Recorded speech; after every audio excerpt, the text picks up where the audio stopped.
As the A squared season has left the round of 12 zone, we are now firmly in the round of 8 playoff zone, where over these next 2 rounds, 8 drivers will fight for a chance to make it to the Final Four at Michigan and fight to become an A squared champion. Hello everyone, my name is Kevin Young, bringing you the action as always for the New England 140 presented by 7 Bar Barbecue here in New Hampshire Motor Speedway in Loudon, New Hampshire.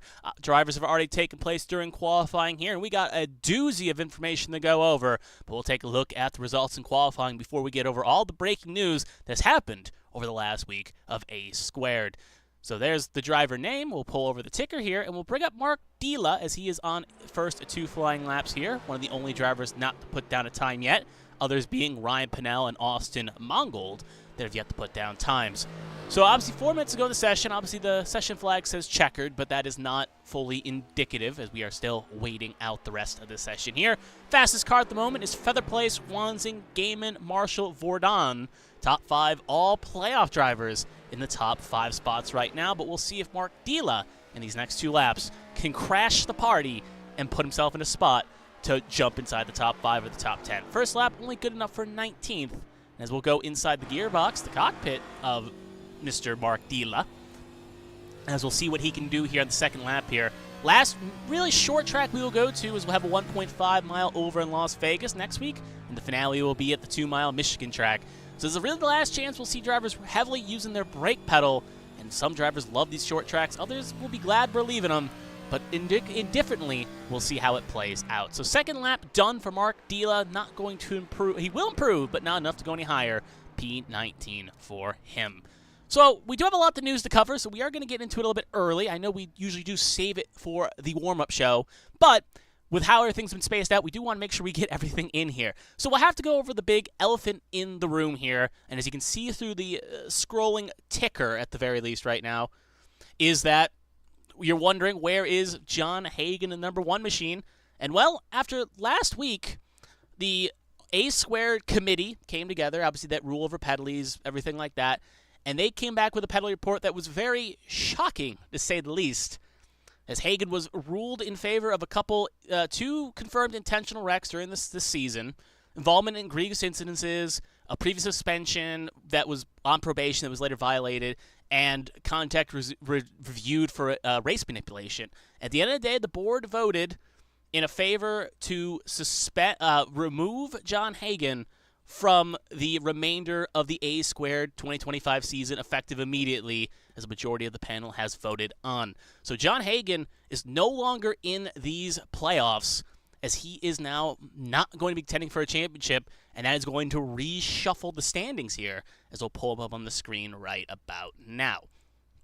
Make sure we get the right graphic up. So obviously we removed Hagen from the board, and obviously the line has changed. So after last week, it was Hagen, Feather Place, Wansing, Vordon, Fleming, Marshall, Battles, Markowski, the final 8 names in. But with Hagen now being excluded from the championship, it has opened the door and has thrown a lithraf, if you will, to Josh Gaiman to give him one more chance to run for a championship here. So Hagen out, Gaiman in, and that is how the 8 shake up. And as you can see, obviously Hagen had a big gap to the bubble line, obviously as we didn't have a fully updated graphic. So we do have to kind of go off what we see here. So Feather Place obviously now has the lead by only 6 points over what would be the de facto line. Obviously, forgot to put the actual line in. So it would be Feather Place, Wansing, Vordon, Fleming. The gap being 3 points from Feather Place to Fleming. And then from Fleming to Gaiman, it's probably going to be the equivalent of about 3 points as well. So with the margins being so thin, stage points and finding victory these next 2 weeks are going to be crucial for our 8 drivers here to try to make the playoffs. And looking at the makeup of the field, obviously Smeel Racing SRD Motorsports loses a bullet in the gun.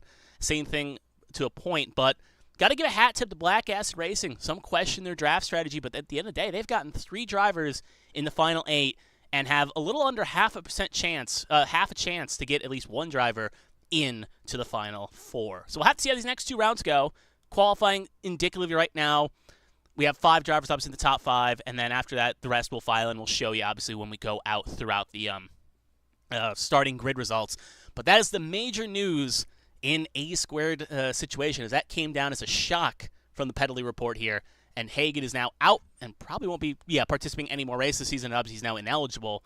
So that opens the championship. We're wide open, and we'll see how it shakes up over these next 2 weeks. So as qualifying is pretty much concluded here, obviously, again, thank you to Just the Top, as we do show a little bit less of the qualifying, but I'd like to thank them for being these sponsors for this qualifying sessions here. So Feather Place, Wanzing Gaiman, your top 3 as we head on to the warm-up.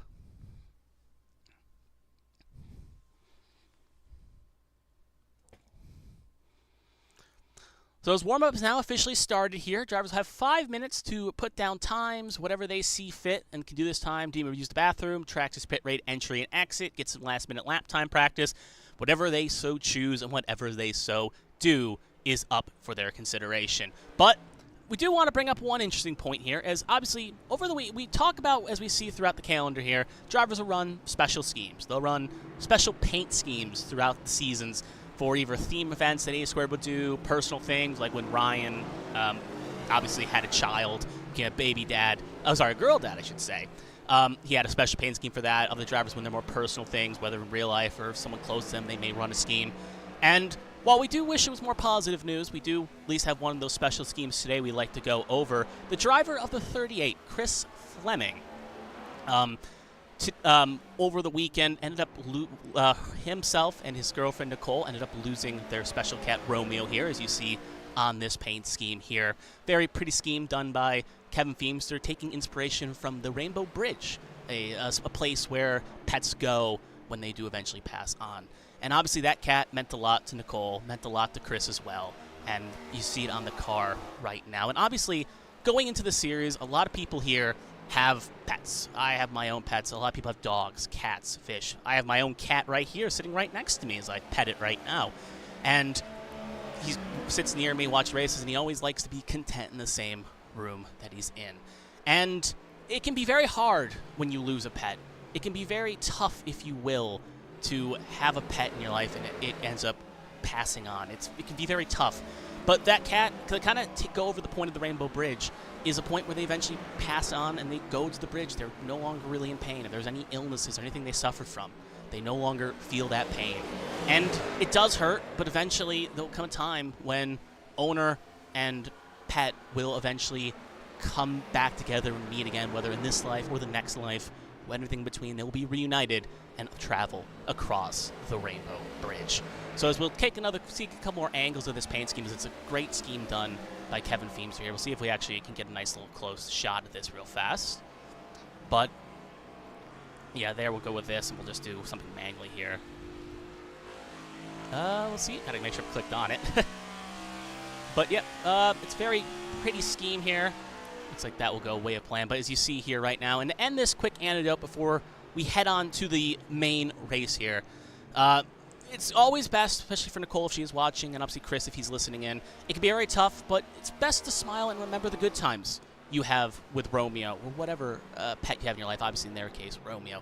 Because while you've had very great moments, and cats can be very interesting creatures where sometimes you wonder if they cared or if they really loved it, at the end of the day, there's points where you may be just sitting on a couch, you may be sitting somewhere, it could be very inconsequential for you, but they are enjoying the best time of their lives just being in your presence and enjoying your company. So, hat tip to Romeo. Hopefully he's enjoying his time over the Rainbow Bridge, and hopefully we do send our condolences to Nicole and Chris during this difficult time, and hopefully it can provide some good strength here for Chris here tonight. So, off of that moment here, we'll go through some of the other people in this field here, through the playoff drivers and what they're doing. Matt Fordon coming in right now, taking a practice lap.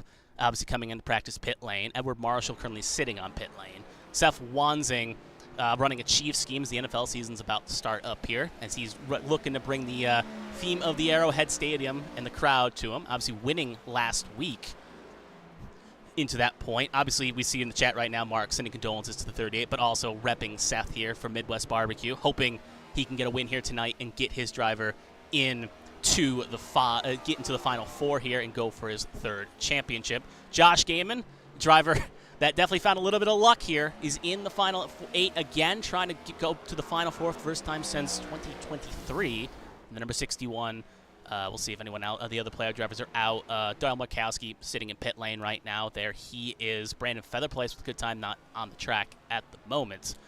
And I believe, yeah, we obviously went over Chris Fleming. And I know the 11's here, but Battles is not in the track either. So there he is right there. So all 8 drivers kind of getting those last little jitters out, if you will, to get situated. As this is put up or shut up time for these 8 playoff drivers.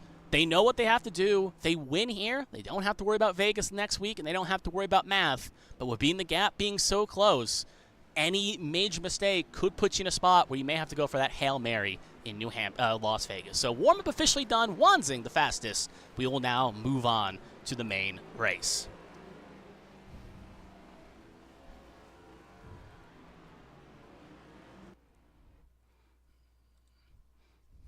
So if you are tuning in, thank you for tuning in. You're just in time for the New England 140 presented by 7 Bar Barbecue here in lovely New Hampshire. 140 laps await them in virtual New Hampshire. As the grandstands get filled up, we will take a look at the starting grid here and see where everyone will line off. Playoff drivers lock out the front row, and drivers that had a bit of a run-in last week, according to Wanzing, he has an ode coming to him, but they'll be in row number 1. Featherplace and Wanzing, they'll be in row number 1. Row number 2, Josh Gaiman, who missed out on a couple points last week, now back in, will be on the inside low. Edward Marshall, another playoff driver, will be on the outside, making up row number 2. Row 3, Matt Vordon and Brian Dixon. Dixon trying to help Bowie Esports get lock up the constructors. He'll be in row 3. Vordon, 2 wins on the season. Now, technically, with Hagen's disqualification, technically now the highest winning driver in A-Square this season with 2 victories, joining the likes of Zach Millett. He'll be in row number 3. Row 4, Matthew Kent, Ethan Wood. They'll be in row number 4. Row number 5, Kevin Feemster and Mike LaJoy. Row 6, Ross Baxter, Dale Markowski, another playoff driver, going to have to get moving quickly. He'll be in row number 6. Row 7, Chris Fleming and Tommy Withers. Row number 8, Colin McDonough and Ryan Pinnell. Row number 9, Josh Battles, lowest of the playoff drivers, but Battles has shown pure resiliency throughout the season. He could easily pull himself back up, so we'll keep an eye on him as the lowest playoff driver. And Chris Burton and Mark Dila will bring up the last row of the grid in row number 10.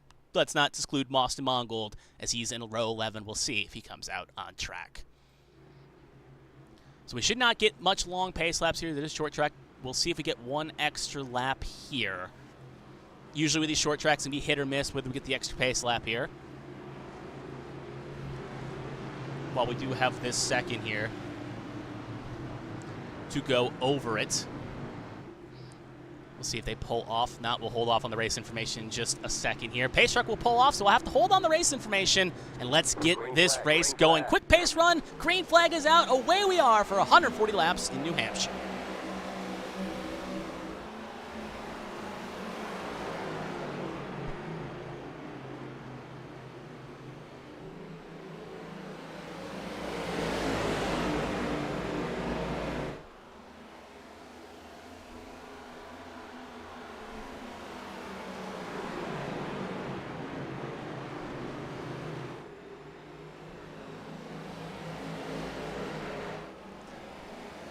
So as lap number 1 is in the books, we're going to see Brandon Featherplace lead the opening lap here. Seth Wanzing in second. As we watch some other battles play up, we usually do bring this up during the pace laps. Since it was so short, we'll quickly run over the race information here.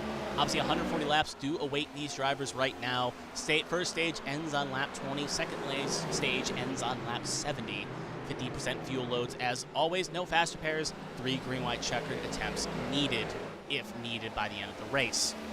Other than that, though, that's pretty much all the major notes. We assume at the very least first stage should be no green flag pit stops required. Second stage may need 1. And in the final stage of this race, we should see at least 1 green flag pit stop as well. But looking up front, Wanzing wants his lead back, and he will take it so. Wanzing takes the lead again. We'll see if he can end up leading this lap. Featherplace will slot into second here. Further back, Matt Vordon battling Brian Dixon. Battle for a P5 at the moment. Vordon having the preferred line on that inside line.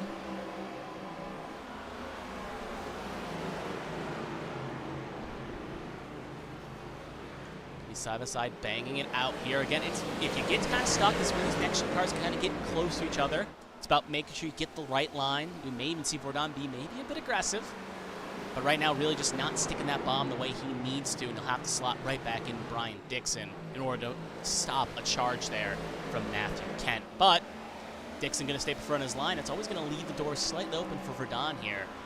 We'll see if anything changes up here. So we'll head back up for a second here, as we do see actually Matthew Kent trying to make a move, show you Seth Wanzig still leading this race. Now Matthew Kent taking advantage of Verdon, who got a little bit struck in there, if you will.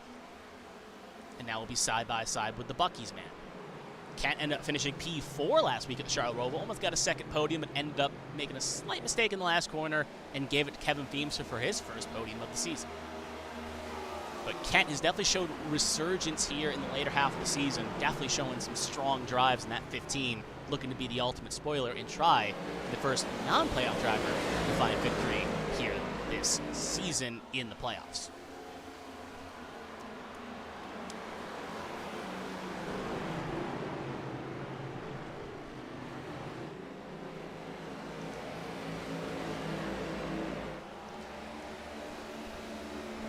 So now 7 laps complete. Wanzig is open about a 3/10 gap over Brandon Featherplace. Everyone else pretty much running their lower lines. Further back, Markowski currently sitting in 12th, trying to get around Ross Baxter here. Up to the Black Ass Racing Cars, trying to crash the top 10. We do see a car a little bit slow. That's Matthew Kent. And we'll check real fast, see what happened to Kent here. He is going to fall way back, and it looks like whatever it is didn't pick up. So we're going to quickly just manually rewind here, as whatever happened did not affect. I'm going to take a guess from that replay there. We're going to see Kent just lose it off the tube. Yep, car just going to kick. Luckily goes to the low wall, doesn't hit it, so really no major foul there per se with damage. However, he is going to be out of contention for getting stage points, and is going to have to maybe pull some strategy to get back inside the top 10.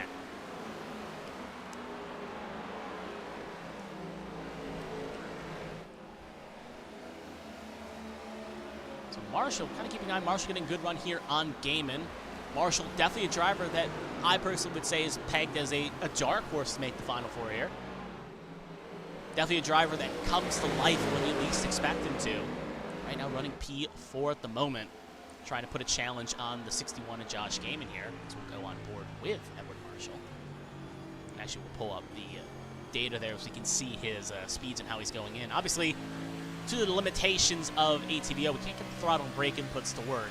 However, as you listen right there, you can definitely tell he's getting quite hard on the brakes here to try to get that car to rotate. Luckily, unlike in real life last night at Richmond, your car won't catch on fire when the brakes go. So as long as you're not too aggressive on the brakes, you'll at least be able to keep the car in competitive working spirit.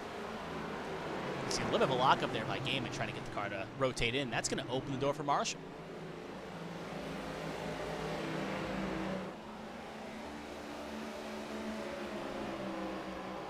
So 10 laps complete, halfway already done with stage number 1. Top 4 remain unchanged since we've last reported them, as you see in this screen. Wanzig leading the way.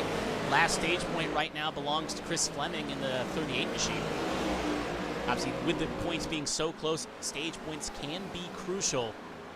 Make sure you get at least 1 point or 2. Can definitely put yourself in a spot where maybe going to Vegas, you don't have to rely as much on getting the best run you can.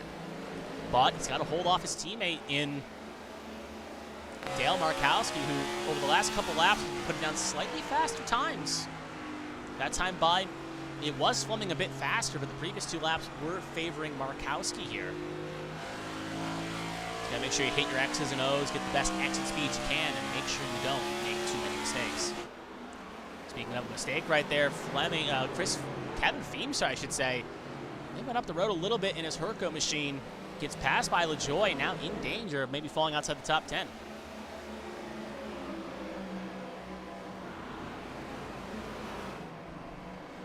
Let's try some other little scenic cameras here just to show you a point. A little shunt there. We see Feemster give to the 29 of LaJoy. Obviously, probably no malice behind it, just odd positioning on the track, just trying to throttle up there.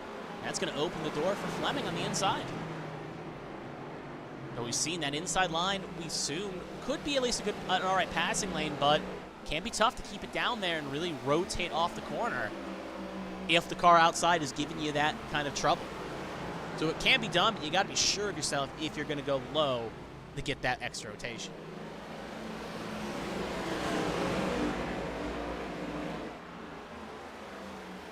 stay on this for a second. We're going to go just a tiny bit back. Ross Baxter here. Not under pressure, but Mark Dila battling Josh Battles here, 14th. Speaking of that, we're going to kind of come back, because we're obviously watching two things here. This is the battle for 11 flashed up on my screen for a second. However, McCraskey hung on to that charge. So with 5 laps to go in the stage, the stage does end on lap 20, not passing lap 20. Wanzing still leading the way, 4 attempts clear of Feather Place, and they've opened about a second gap to Josh Gaiman. Now heading a little bit further back. What we assumed was looking like it was going to happen now is happening here. Is Feemster and Fleming going to try to battle it out? Fleming going to try to get the drive off. Markowski looking to try to help and pick a lane he thinks is going to work. Maybe giving a little bit of an extra push there to his teammate, Chris Fleming. He's going to get the rotation off, and now, ooh, almost running out of road there. Fleming going to hold on. Feemster has to take a little bit of evasive action. And now that opens the door for Markowski here, possibly to follow suit.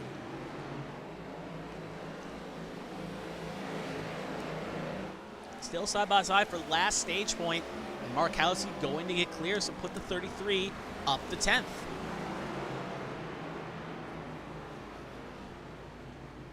Ooh, you can see Feemster getting a little bit aggressive here. Doesn't want to, when we talked to him last week after his podium, he doesn't want to wreck any playoff drivers' race, but at the same point, he's not going to be a doormat. He's going to fight here. You can see right on the inside line, McDonough going to try to follow suit and take advantage of Feemster, who's definitely a little bit rocked from that slight mistake he made. We'll see if they can hold it off. 2 laps to go in the stage. Pit lane now officially closed. While this settles out, we're going to go up to the field here, as right now Edward Marshall under pressure on both Fordon and Dixon. Top 3 all pretty much spaced out here. But this is crucial because, again, if Marshall can't hang on, it could easily cost him a point. Same thing with Fordon. Could easily lose a point as well. Speaking of drivers moving forward, Fleming going to make a move on Wood. Still not fully cleared yet. 1 to go in the stage. Oh, Wood way up the road, and that's going to make it easy sailing for both him and Markowski to get through. Back up front as Wanzing comes out of 3 and 4. He is going to take stage 1 winning honors. Wanzing, your winner in stage number 1. With Feather Place coming home in 2nd, Gaiman in 3rd. Marshall will hang on the charge with Verdon, Dixon. Mike LaJoy will come home in 7th. 8th, Fleming. 9th, Markowski. And Feemster will get around Ethan Wood and get the last stage point in P10. So a very quick stage number 1 here. Swansea takes glory. Take a look at the results of the first stage here. So as we did go over it, but just to confirm where the top 14 all lie. Wanzing, Feather Place, Gaiman, Marshall, Fordon, Dixon, LaJoy, Fleming, Markowski, and Feemster. Your top 10 in stage number 1. The only playoff drivers not getting stage points in that stage was Josh Battles, as he was the only unlucky one who is currently in 16th. So pit lane should be open this time by as the field gets bunched up. Assuming everyone should be coming in. No one did go a lap down, so no one will have to get the wave around.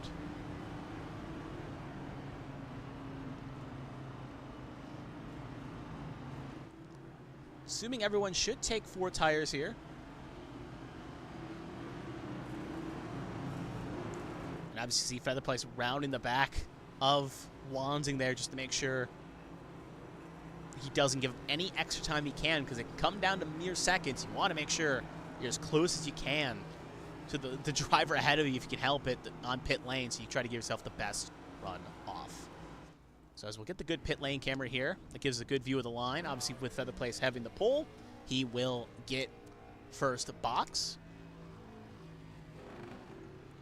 Everyone's jacks go up for 2 tires. We'll see if anyone goes 4. Ooh, Gaiman going to roll the dice with a 2-tire call. He will win the race off pit lane. Feather Place 2nd. Then it'll be McDonough, Wanzing, Marshall, Fordon, Markowski, LaJoy, Fleming, Dixon, Withers, Feemster, Wood, Pinnell, Baxter, Kent, Battles, Burton. Your 18 off pit lane. 2 cars sitting stationary at the moment. Mark Dila as he's leaving now. And Brian Johnson still very stationary. We did see him get a little bit hip checked a little earlier. I think that was during warmth, though. So other than that, the car looks okay. But maybe just, you can see some scratches, though, on the right front there. So looks like he may have got a little bit of damage, but he will now also be away, beating the pace car here and pace truck, and will stay on the lead lap.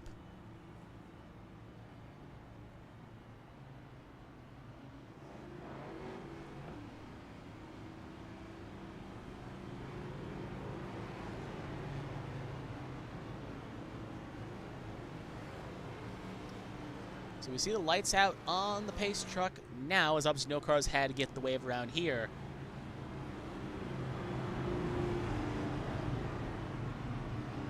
It's going to be Gaiman, Feather Place, row number 1. We'll see how Gaiman can do on his 2 tires. Wansing will actually come out in 3rd ahead of McDonough, so they'll be in row 2. Marshall, Vordon, row 3. Markowski, LaJoy, row 4. Fleming and Dixon, row 5. Like what was alluded to, only Gaiman and McDonough are on 2 tires. Everyone else took 4 tires under that previous exchange.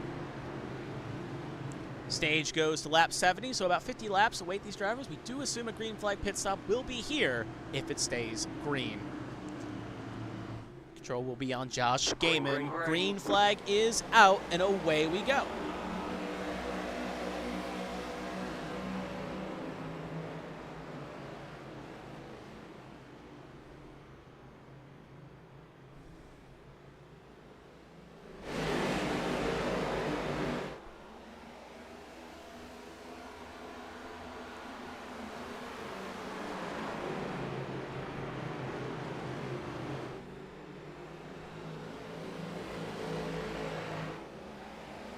So as Gaiman will lead the first lap in stage number 2, it will be interesting to see how his 2 tires work here as he pulls away here at the moment with Feather Place and Wansing 2 and 3. McDonough, on the other hand, right now also holding okay in P5. But as time goes on the run, we'll have to see how they both hang on. We see Vordon trying to make a move on Kent, or LaJoy, I should say. And now Vordon under pressure here from Brian Dixon.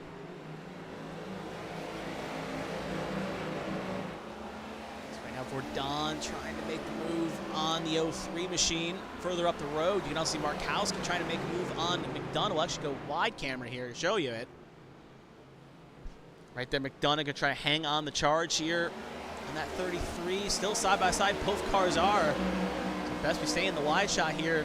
Also keep an eye on that lead as Feather Place and Gaiman have both kind of checked away from our top 2. Oh, we see Feemster trying to get the run, but can't fully get it done. Dixon going to mow down that wall.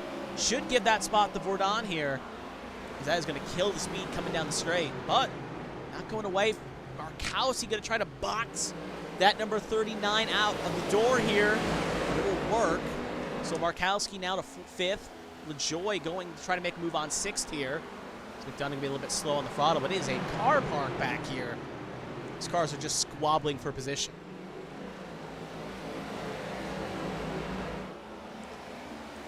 So let's file in here for the moment. They take a bit of reprieve. We'll head back up to the lead here.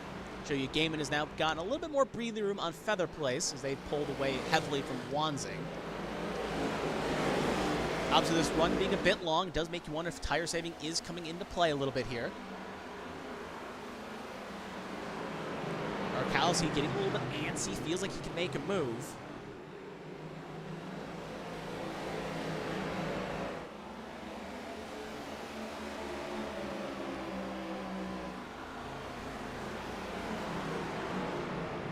Holding charge, but one theme they definitely wouldn't want to be is we'll actually go into the gearbox camera of the 33. Just looking behind you, that can be a very intimidating sight, if you will. Just seeing cars 2 and almost 3 wide behind you fighting for position, picking lanes. So McDonough just still battling Vordon here as cars fight for position. Last stage for the moment, currently in the hands of what was Chris Fleming, but now Kevin Feemster wants it back.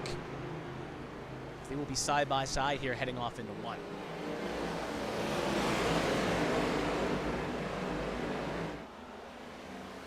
It's all a train that's currently getting formed pretty much around Seth Wansing here, as he is really not keeping up touch to the top 2. Right now, 2.72 is the time.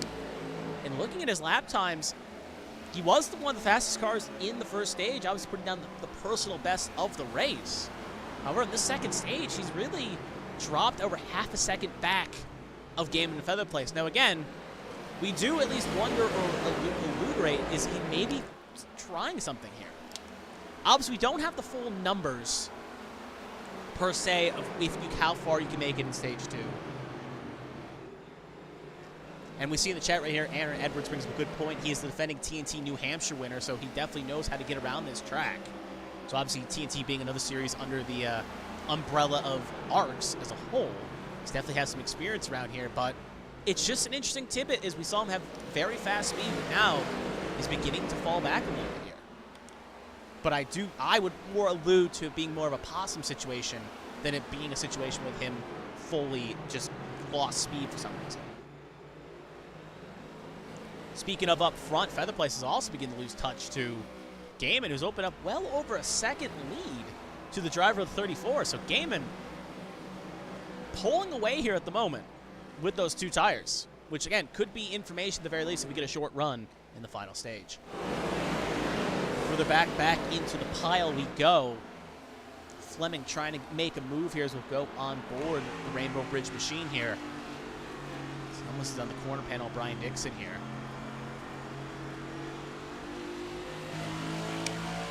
Can't fully get the drive on the Bowie Esports machine.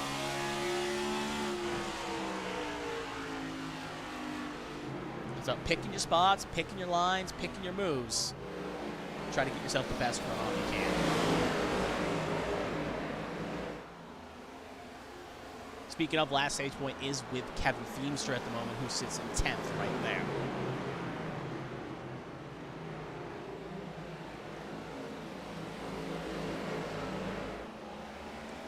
You see right back there, we see one driver that took obviously the other two tires, being McDonough, has already fallen back to the 11th. As now Matthew Kent, who we definitely know has a top 5 machine in that 15, is trying to recover the mistake he made in the first stage, as he's now side by side with the driver of the 39.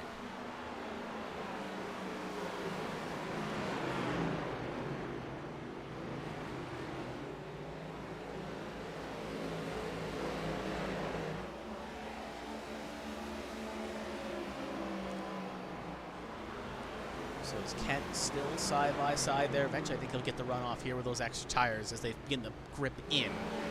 He will get around that machine. Back up, Markowski under pressure here from Dixon.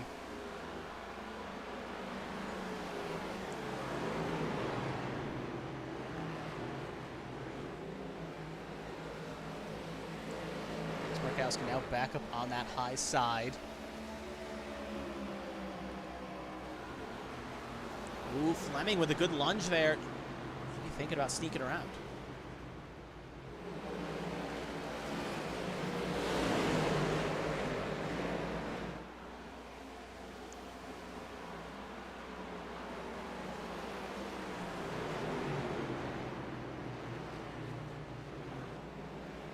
We talk about moments where, when you look at a season as a whole, championship moments, moments that put a driver in a spot to fight for a championship.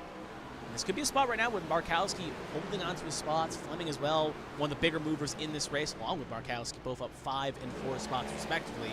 Biggest mover being Chris Burton, who's up 6, currently in 13th. You can maybe dealt a bad hand, but if you can take advantage of your bad hand, turn it into a good hand, these could be the moments to fight champions. Obviously, we stay on this battle as it is one of the closest ones we have on track. Again, just kind of go up to the field here. We do see Feather Place making a big inroad there for, I think, a second. But actually, I think it's the opposite way. Wanzing is getting to reel back in Feather Place here as we go on board with the Kansas City Chiefs number 5. As he's now got within a second. Meanwhile, you can see just up the road, 2 seconds is Josh Gaiman from Wanzing. So that gap has, at the very least, stabilized. Looking at the times, look at the top 4 here just for a second. Last time by, fastest car on track was Edward Marshall, actually, in the top 4. But technically the fastest one was Mike LaJoy here, sitting in 6th with a 30.62 for his effort. So everyone pretty much around the same times on the board here in that kind of mid to high 30 range. as the wear begins to affect the tires. Further back, Kent going to make a move around Kevin Feemster here, so put Kent now inside the top 10. Chris Burton, like we talked about, being one of the bigger movers here at the moment, trying to make a move around Josh Battles here. Or, excuse me, the other way around. It looks like Battles is trying to make a move on Burton, and will successfully do so.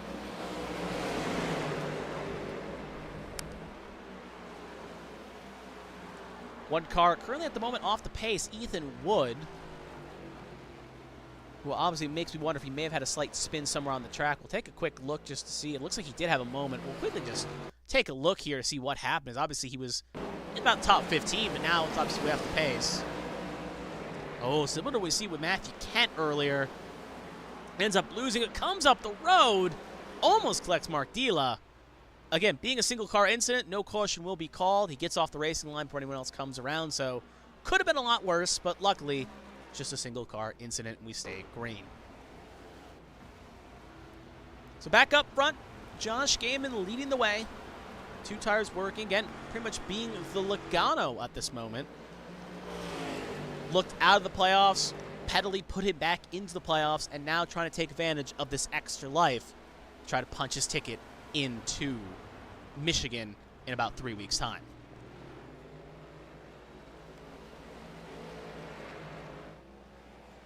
So we'll check the times again. This time by Feather Place was the fastest last lap. This lap is away from the file in. It looks like it's going to be, yep, it's going to be at least in the top 5. It is going to be Seth Wanzing with a 30.83. For reference, our leader last time by ran a 31.29.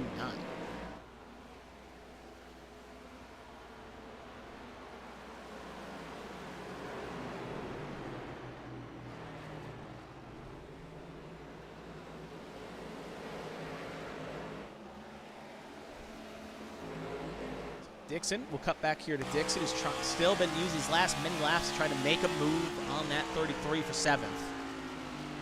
See, kind of go on board here. He's riding it a bit deeper in there. He almost gets the rotation on that 33, but just can't fully get it in the corner panel there.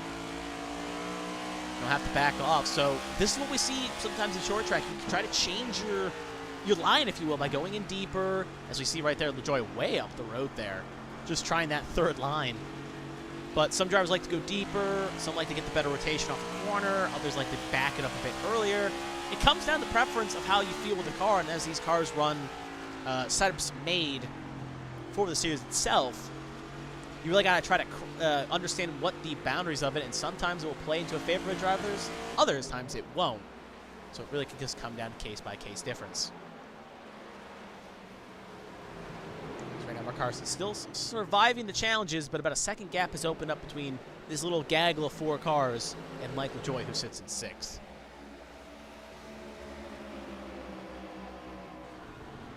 So back up we'll go. Now Marshall has lost touch to Wanzing. About a half a second gap has opened up. We see Ethan Wood have another spin there. That's Mark Dila. That's Ethan Wood.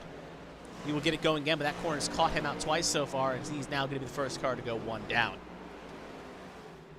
But back to what I was saying before, now 2nd gap has opened up between Wanzing and that. Mike LaJoy pitting in here first, and it's not probably going to be scheduled here. We do assume a pit stop is on the cards here in the 2nd and 3rd stage. LaJoy will make his way down first here, so he will pit, and he will give up his spots to come on in. Worth noting, Gaiman may have finally hit the end of those tires. And if we take the math into consideration, it's about 25, 26 laps before we see fall off maybe really affect 2 tires here. That could be good information we see at least with the final pit stop. Matt Fordon also going to pit, so we are firmly in the window here, as he is now going to give up his top 5 run and also come on in the pit lane. Michael Joe already exited pit lane. Looks like he took 2 tires for his troubles. Keep an eye on Fordon here in just a second to see what he will elect to do here as he comes in. I'd assume 2 tires, but the further we go on this run, we may see a driver be more daring and maybe take fuel only. Speaking of, he will be the first driver to take fuel only. Away he goes. Fuel only run, which we do kind of expect from Fordon. He's definitely a driver that's willing to gamble, and with those gambles, put himself in 2 great spots to win 2 races this season. Back to Markowski and Dixon, as they cannot fully get away from each other. Markowski can't pull away from Dixon, yet Dixon can't fully get the move done. And that has formed a train as well, with Fleming and Kent pulling away from Feemster. So they're all going relatively fast, but a bit of a problem with the 30 air and some of the other effects it has. It can be a bit of a pain to try to make a move around here. You really just got to be able to either be aggressive or at the very least be willing to stick one in or have a pure speed differential. Or hope the other driver ahead makes a mistake.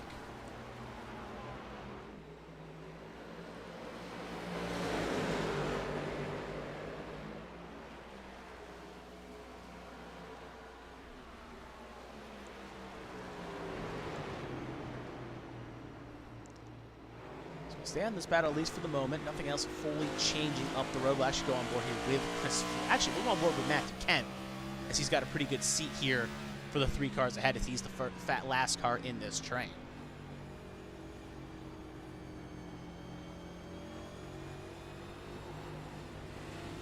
Ooh, a little bit of a bobble there by Kent.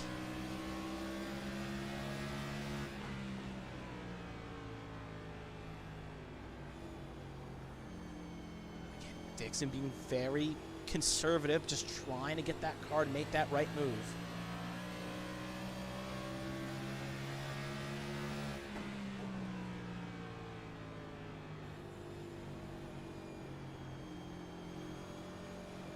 Still fully can't get the job done here. It's weird, as even though the window is officially open, a lot of drivers not going to take that early lunge here to go for that undercut.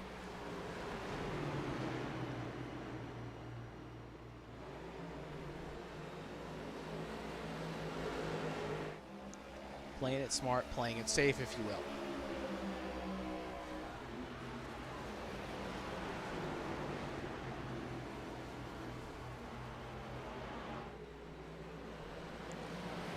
Just up the road. Fleming left the door open for Kent here.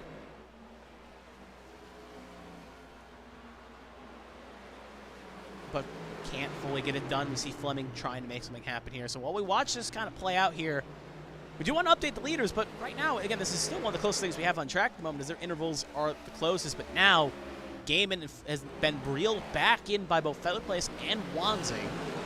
Got a little bit of separation, but now is pulled back out just up the road. You can see a couple lapped cars coming into play. Obviously, those are the cars that just pitted in Matt Fordon, Michael Joy.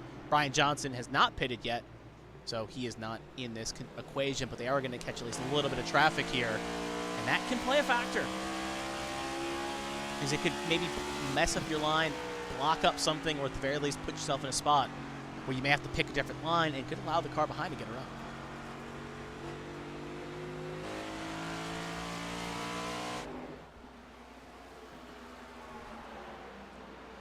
So we keep an eye on this top 3, but every time it seems like we see Featherplace and Wanzing run it a little bit in. They yo-yo back in, they pull back out, but right now Gaiman going to be the first of the major leaders to pit, as he will now come in here and give up the lead to pit.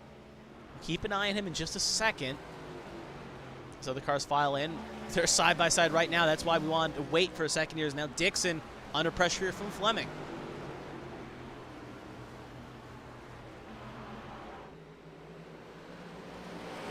We'll update in just a second what Gaiman does here if he takes fuel 2 or 4. And it looks like it'll be a fuel-only run also for Josh Gaiman. He is also away. I think it'll be indicative to see where Gaiman comes out, but right now almost 2-3 wide. Oh, Kent gets in the back of Fleming. Almost sends him around, but that is going to stop that battle dead in its tracks. It's going to be the worst effects actually going to be Kent, who had a way check up there, and he's going to fall at least a half a second behind Chris Fleming there. Back to what I was saying, though, Gaiman is going to come out relatively ahead of Matt Fordon. About a second is the distance. Maybe even a bit more, I should say. As right now, it's actually 1.86 is the gap between Gaiman and Fordon. LaJoy, who I think was ahead of Fordon, is now about a give or take a second away too. Yep, that's about a second. I think Fordon's even further away. So Fordon's about 2 seconds. Gaiman's about behind Gaiman. Fordon is about 2 seconds away from Gaiman. LaJoy is about a second away from Gaiman. LaJoy did take 2 tires, while Gaiman and Fordon like to go for fuel only. Up front, Feather Place opening up a gap again to Wanzing. Gap is now about 8/10. So everyone's just kind of running their window here until the window opens. Gaiman working his way around Tommy Withers here. Both of them on pretty much the same tires here, but Gaiman has at least a speed differential on times out of Withers here. Withers is really backing down his times. 32.16 to Gaiman's 30.98.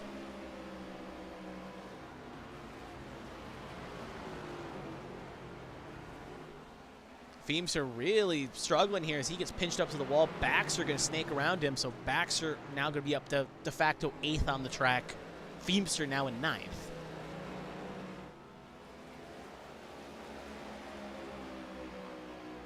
But with the stage not being that long left in the tooth here, remember it ends on lap 70. So 9 laps to go in stage number 2 here. It does make you wonder again, is anyone coming? That's probably why we saw Wanzing back down his times, but Feather Place didn't really as Co back down as much. Fleming way up the road here. Kent going to get around him. You can see that. We see Fleming try the over-under. Dixon was also able to clear. If Gaiman, LaJoy, and Vordon were the only 3 to pit there, it's going to be a very head-scratching decision. At least in Gaiman's case, maybe the 2 tires were not going to make it set lap 70, but I still think we're going to see a majority of this field have to pit before 70 is out, but a couple drivers are going to at least try to stretch it here. You truly can't really fully leave this battle here. 2 more drivers will pit here. Ross Baxter will come in, and Chris Burton, you saw him on pit lane, also in. Both of these drivers were outside the top 10 when the cycles officially started, so they are both in. 7 laps to go in the stage here. This Feather Place now open up about a 1.3 second gap to Seth Wanzing.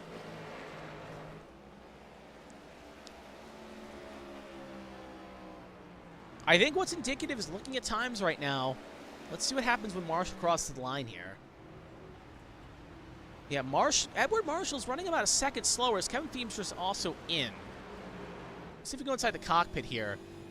Ran a 32.79 2 laps ago. Last time ran a 32.09. For reference, Wanzing and Feather Place both ran 31. I stopped for a second because you heard him really cut the engine there. That was fully off the throttle. So Marshall is not good at the moment. He's trying to make extra economy to really make it. We'll watch again here. Listen in. That is a very aggressive cut there. He is cutting way before where you should be braking. And he's only getting back in the throttle fully when he's on the straight again. He is trying to make a number work here. And he's got the distance. He's got the time. But he is definitely not good at the moment. Same thing it looks like with Dixon and Markowski. They are also backing it down quite significantly. 32.4s, 32.24s here. And it looks like Dixon's actually going to pit. So he is not going to make it. He is in. Marshall still in the 32s. Kent in the 32s, Markowski in the 32s, along with Fleming. But up front, it's still 31 Central for Feather Place and Wanzing, as they're trying to hit their economy here at the moment, as we'll have 4 to go. And there is a risk if they can't make it back in time, or they have to take emergency service. They make it to 10 stage points or 9, but they could have to start in the back, or even could go a lap down. We saw that at Iowa in the round of 12 cutoff line. I think it was, no, 16. It was around a 16 cutoff race. And we saw Adams roll the dice and get 8 stage points by staying out. However, when he limped around to get to pit lane, as he ran out on pit lane, he got to his box, but he lost the lap, never got back on the lead lap, and ended up missing the line on a tiebreaker provisional. So, obviously those points put him in the spot to get to the tiebreaker. However, that ended up costing him dearly. Josh Battles right now sitting in 8th at the moment, looking poised to get a stage point if he can hang a couple stage points here as he gets around McDonough. Last driver in on stage points is Josh Gaiman, who's worked his way up to 10th with everyone else pitting. But now with pit lane being officially closed with 2 to go, Feather Place and Co. have made their bed, and they are going to line it. They are going to stay out here, and they have found the fuel or made the fuel to make this work. So Wanzing about 2 seconds back here in second. 2.7 is the gap if you're counting at home. Chris Fleming can't make it. He is in. He's going to give up any stage points he'll get in the stage. So he is now officially in. But as we see right now, Featherplace come off the last corner. He is going to win stage number 2. So Brandon Featherplace, your winner of stage number 2 as he comes across the line. Seth Wansing in second. And I think Chris Fleming has officially run out of fuel as we see him crawling to a stop here. This is heartbreaking. You're just trying to limp to your box here. He'll get there just in time. So he will get service, but he could not make the number work, and he's going to go a lap down, if not 2. Rest of the field will come across the stage right now as the top 10 finish up. LaJoy will be the last driver in on stage points. So as the field gets bunched up, we'll take a quick look at the stage results here. Featherplace, Wansing, Marshall, Kent, Markowski, Battles, McDonough, Pinnell, Gaiman, LaJoy all getting stage points. For Don and Chris Fleming, the only 2 playoff drivers not to get points there. Just double checking my notes. Every driver in today's race, if a playoff driver has at least gotten a point for the troubles. Only drivers that only not get stage points in both stages are Battles, Vordon, and Fleming. So Fleming is now away, but he's going to be at least 1 down, if not 2 down. I think he actually may be 1 down, so he'll be lucky enough to get at least the 1 down, maybe get the wave around here. Pit lane officially open. Featherplace, Wansing, Marshall, Kent.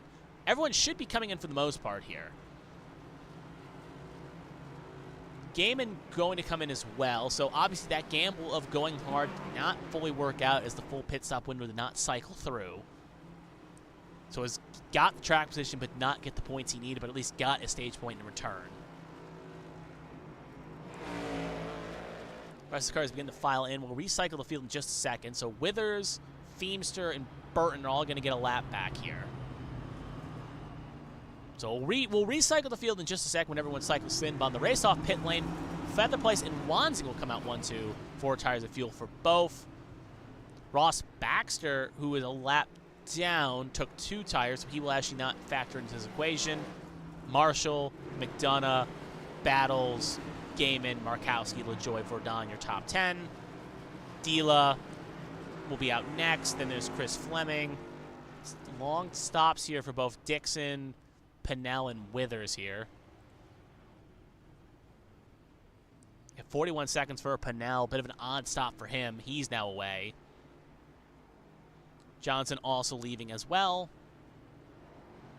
So everyone will cycle out. So we'll take a quick second here to get the field fully recycled here. As I think we've gotten the one to go. We have, as the lights are out in the pace truck. So we'll take a quick second to get everything recycled. 13 cars on the lead lap. Brian Dixon, last car on the lead lap. Baxter, Feemster, Withers, Fleming, Wood, Johnson, and Burton 1 down at the very least. Chris Burton the first 2 down. So he's the only one 2 down. Everyone else is 1 down. All 20 cars still running that took the flag. Only Austin Mongol, the only car that did not come out on the track. So 20 cars still running, 13 on the lead lap, 13 through 19, 1 down. So the 2 drivers that won both stages will be taking up the first row. Kent, Marshall, row 2, Battles, McDonough, row 3, Markowski, Gaiman, row 4, Vordon, LaJoy, rounding out the first 5 rows. We're actually going to get delayed here 1 extra lap to allow the field to get caught up. So obviously some of the cars that were getting the wave around were just coming back here now. Didn't want to give them a possible speed advantage. So we'll take 1 extra lap of pacing here.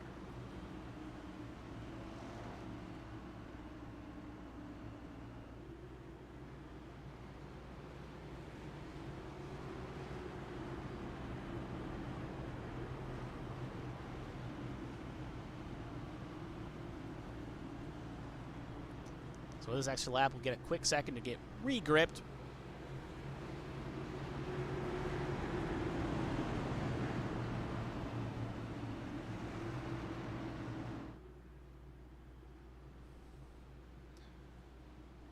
And obviously when we get the flag here, we'll switch it over to actually 2 laps to go. 67 laps to go, so we assume at least 1 pit stop in this run.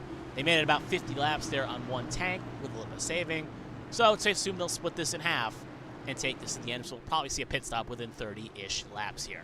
So pace truck going to pull off. for hopefully the final time tonight, Troll will be on Feather Place. Green flag. Green flag is out, and away we go for the final stage.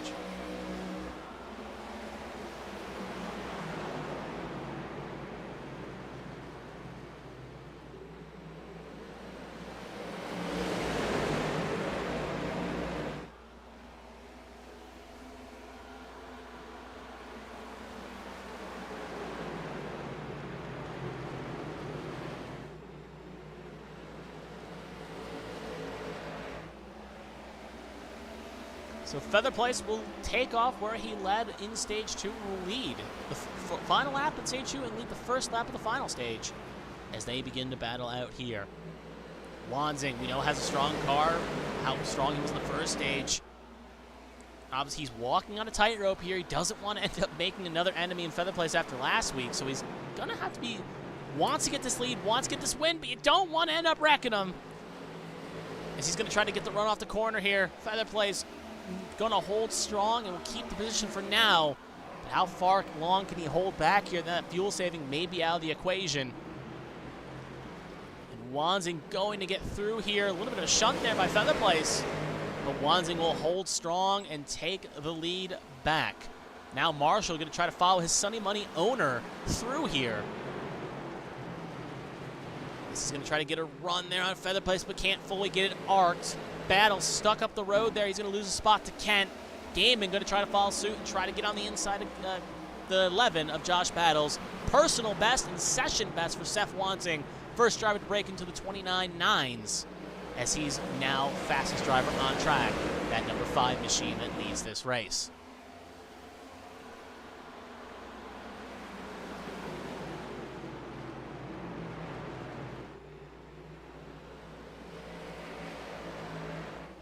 We'll see if Wanzing puts down another blistering lap here. Fastest again, 29.93, but bested by Feather Place. They tie, but Marshall will go quickest on the track, 29.87. So taking advantage of these fresh tires and ripped in track to the fullest. And we do have a spin in the back. The 22 of Ross Baxter's around. Caution is out. Feemster also involved as well in the 17, as he's also sideways. Now we'll get it fully throttled up. So this caution will help out at least one driver a lap down. However, it will not beat the 17, nay, will it be the driver also involved in that wreck, Ross Baxter. So as they get fired back up here, we'll take a look to see what happened to Baxter. Obviously ahead of, right now, the 17. Chris Fleming, we also was right behind, so I'm going to wonder if he got a piece of this as well. Ooh, Feemster try to go in. We'll have to look on his perspective. May have an accidental shunt, but you can see right there, 22 goes wide, 17 and 35 also go low there in that move. So we'll take another look. We'll go with the Choppa camera this time, as the eye in the sky never lies. And we'll pull about here, and we'll slow it down. So obviously, Feemster sees the open door here to try to get in and make a run. Oh, yeah, he just hits the corner pin a little bit, and that gets the 22 loose. In the melee of him checking up, as we'll watch it here, 17 gets shunted by the 38.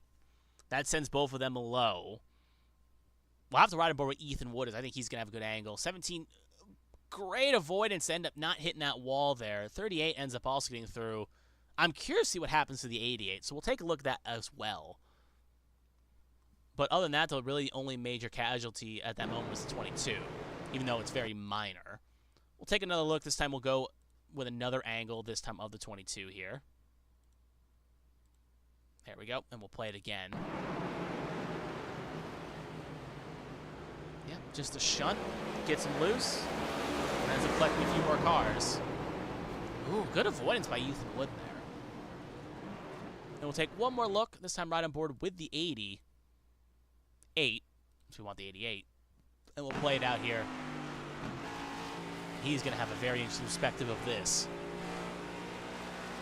There's the spin, there's the loop, trying to go high, and ooh, avoids no major damage there. He will escape through without a piece of fender on that car. So back to live action. You see Feemster a little bit on the slow side here. Trying Let's see who got the wave around. I think it was Tommy Withers. It was. So Withers will go on the lead lap, giving us now 14 cars on the lead lap. No one electing to pit there inside the top 10. Brian Dixon, Mark Dila, Ryan Pinnell, and Tommy Withers all came in the top off. However, at this moment, no one should still be able to make it to the end.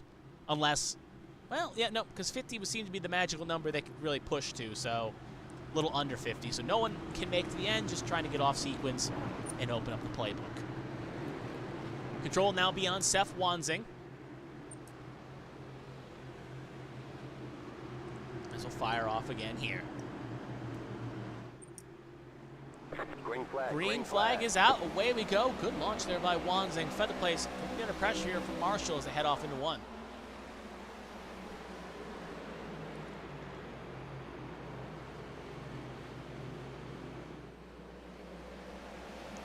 Ooh, can't fully get the full job fully in there.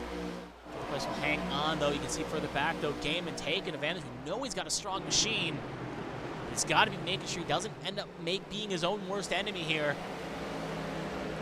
Getting this points haul here today will be crucial to give himself a fighting chance going into Vegas.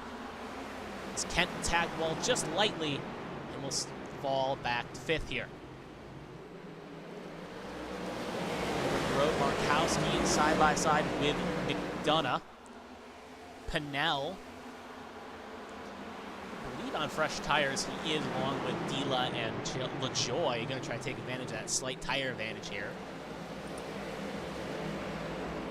See the far shot. Markowski going to get clear now. Vordon going to try to follow suit on that high side.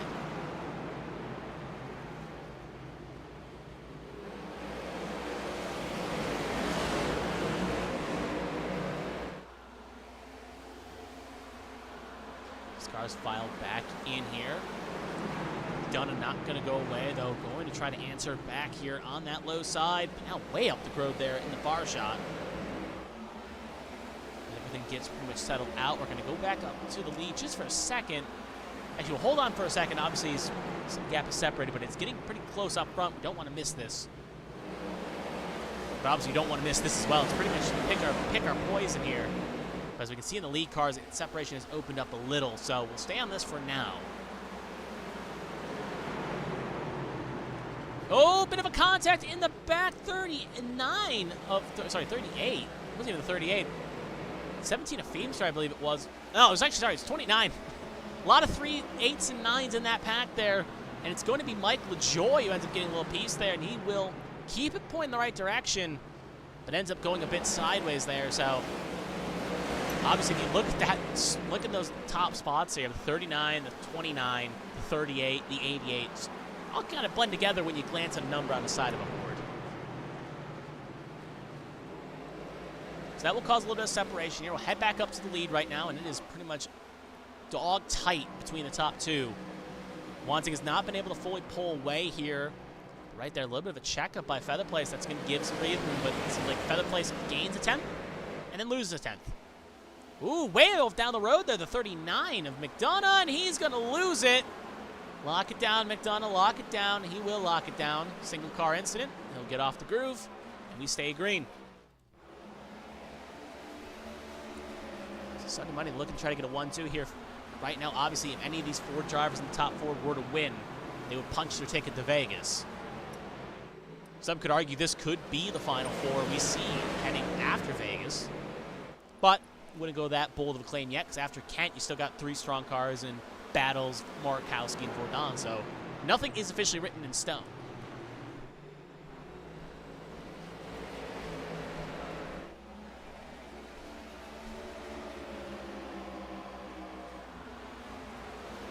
See him hold off these charges here. We'll stay on this for a little second longer.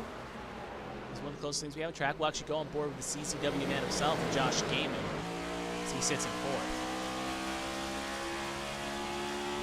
The driver about 72 hours ago didn't know he was even going to be fighting for a championship anymore. Now back in the fray, looking to take advantage of the second opportunity. For our longtime viewers, some may remember him as the driver That came within about 60 laps of winning the 2023 title for A Squared, but sadly, with a mistake on pit lane, took him out of that contention.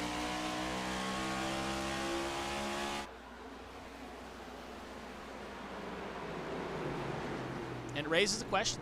Obviously, we know we're still about 20-ish laps away from seeing a pit stop happen here. But what I think is indicative to know, we saw Gaiman make 2 tires work, at least for 25 laps. 30. Does that thought come across the minds of any of these drivers in this top 4 here? Obviously, 4 wouldn't be bad and give you that extra length, but we saw that with a tire advantage, the cars struggle to really fully reel in the cars ahead and try to make something happen. So we've seen it work to perfection. Obviously, 2 years ago with Proudfoot. We saw it this year with Loudon. So I think there's some element of strategy here to say, all right, let's roll the dice and try to take 2 tires when the window opens up.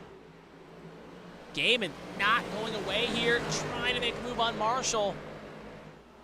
Wants that last step of the podium. He's going to have a move here heading off into 3. Again, be patient. Don't throw it away. 33 points is better than 15. Still side by side.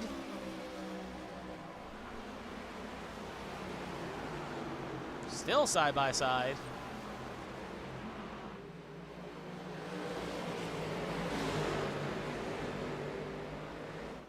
Seven 4 set again, still side by side, but not anymore. Gaiman will have to concede there. Spot going back to Marshall.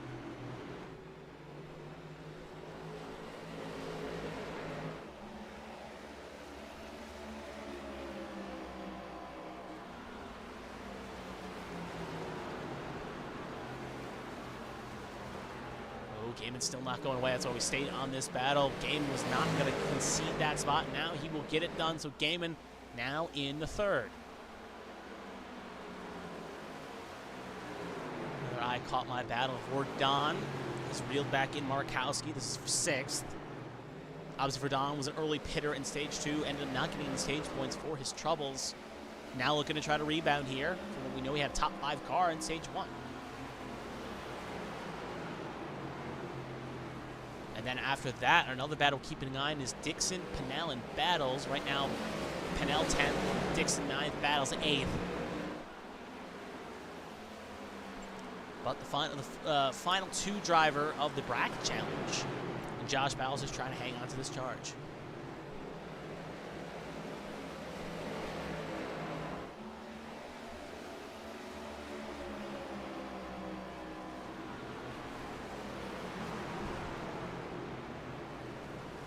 So 44 laps to go. We know the window, I wouldn't say it's officially open yet, but we're getting close to the final pit stop window opening here. I'd say within another 10 to 15 laps here. Meanwhile, we see right up the Markowski going to try to get passed here by Verdon. Big lunge, that 00 moved.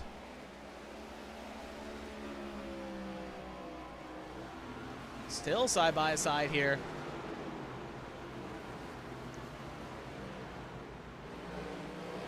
Verdon going to get clear, so put him now to 7th. Meanwhile, we saw it in the far shot. Dixon going to try to make a move on Battles.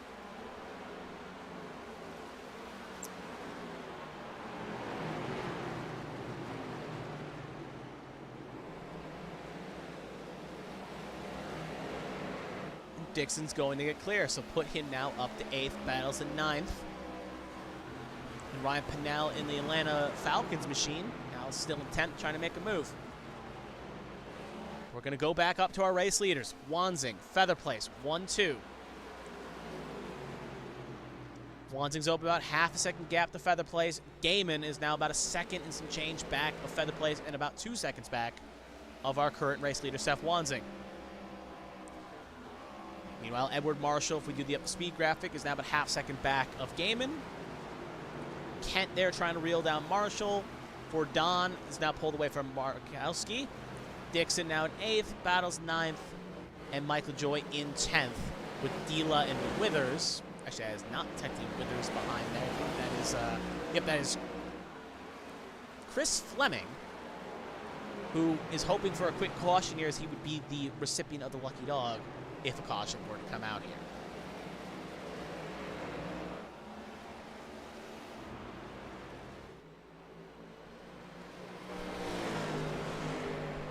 So we know the situation, we know the game. Looking at the times right now, Wanzing and Feather Place are running dead even, so I think it's really going to come down to pit stops.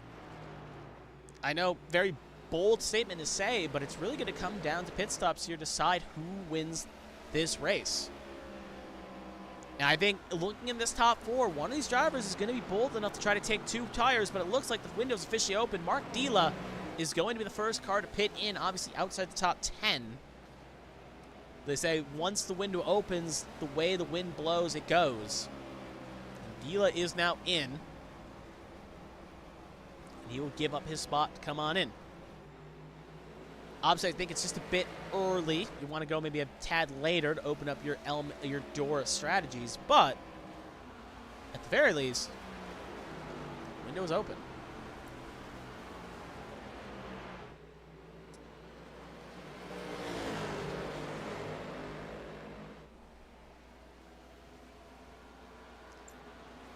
So keep an eye on these top 3 when they pit. Battles. Ooh, he's going to hit the wall there and almost get run down by Chris Fleming. However, Fleming going to avoid not running into the back room again. Not for position. However, again, Fleming just trying to run to get the first car 1 down if caution were to come. Up the road, Kent has been caught by Matt Vordon. Vordon, another dark horse candidate to make the Final Four.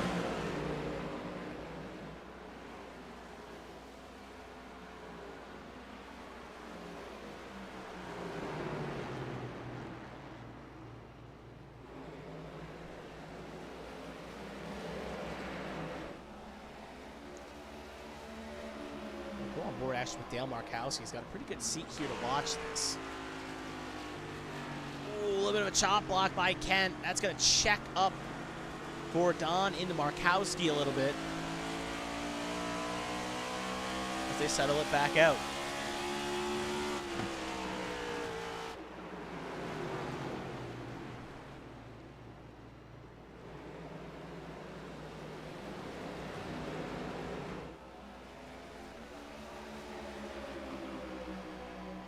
Like I said, name of the game is be patient. Name of the game is keep the car clean. But first of the major runners is in. Did see that battle with Vordon, but we do want to cover it. Edward Marshall in. Going to give up his 4th running spot here to come in and pit. We'll watch here to see what he does. 2, 4, or nothing. Jacks up at least for 2. Seth Wanzing and Josh Gaiman are also both in as well. So our leaders have come on in. Both have pit. Wanzing has pitted before Feather Place. 2 tires. You see Feather Place go away right there. 2 tires for the driver of the 16. I'm curious to see what happens with Gaiman and Wanzing, though. Wanzing's known to take 4 tires. Gaiman is more inclined to take 2. Luckily for Ghosting, Wanzing will hit his box. So keep an eye on both on your screen. Matthew Kent also in. Let's not forget about him. 2 tires at least for all 3 of them. 4 tires for Wanzing, 2 tires for Gaiman. It's going to be an interesting call. 2 tires for Kent. However, Kent is not going to come out ahead of Wanzing. So they'll cycle through. Meanwhile, Feather Place going to stay on the track the longest here. Obviously, the longer he goes, the more likely he's going to take 2, but it's also going to be the biggest gap he's going to have to take. We assume right now at the moment, Gaiman is going to come out with the race lead. Marshall jumps Wanzing by pitting a lap earlier. And we know Wanzing loves his 4-tire calls. Feather Place, you just saw on your screen, in. Vordon and Markowski also in. This is the money stop. What will Feather Place do? Meanwhile, Battles will stay out, lead a lap, get an extra point for his troubles. Because you do get a bonus point for leading a lap. 2 tires, 4 tires, fuel only. Is 30 laps enough to make 2 tires work? Jack's up for 2, and he is away on 2 tires. And you'll see in the right of the screen, though, there's Josh Gaiman. And Feather Place going to come out in second, just behind Gaiman. Obviously, this would be de facto P2. They're not actively P2. Right now, that is Josh Battles, Ryan Pinnell, Colin McDonough have yet to pit yet. Seth Wanzing, fastest lap of the race, 29.81. However, he's got a big gap to make up to catch Gaiman in Feather Place. And he's also got to get around his own teammate in Edward Marshall. Obviously, Marshall not going to roll over and die as he is also in the playoffs. Wanzing, Marshall not going to put much of a fight. Wanzing around. Wanzing now in 6th. Going to try to quickly dispatch Chris Burton, who's a lap down, and try to set his sights up 3 seconds up the road to catch Brandon Featherplace. Speaking of up the right now, what will be a de facto race leader? Gaiman. He's got a half a second gap on Featherplace, but that gap is closing. Last time by, Featherplace ran a 29.84, 30-20 for Josh Gaiman. Featherplace way faster at the moment. Fleming, he will pit. Down in 14th.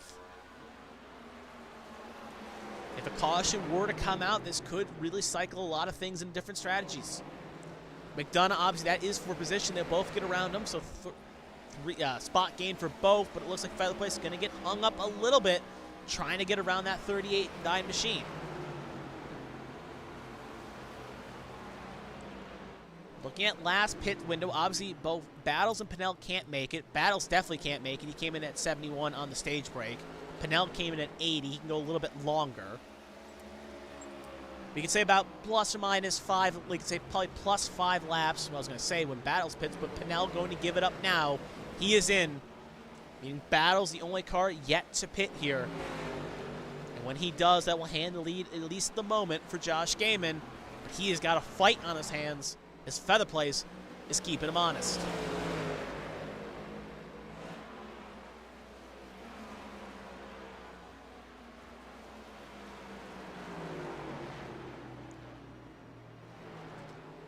Obviously, we'll recycle the field real fast when we see Battles pit. Obviously, we're a little bit trying to get the math all through here and wait for the final pit stops to open up. So we will do a full count in a minute. We're going to let everyone finish up here.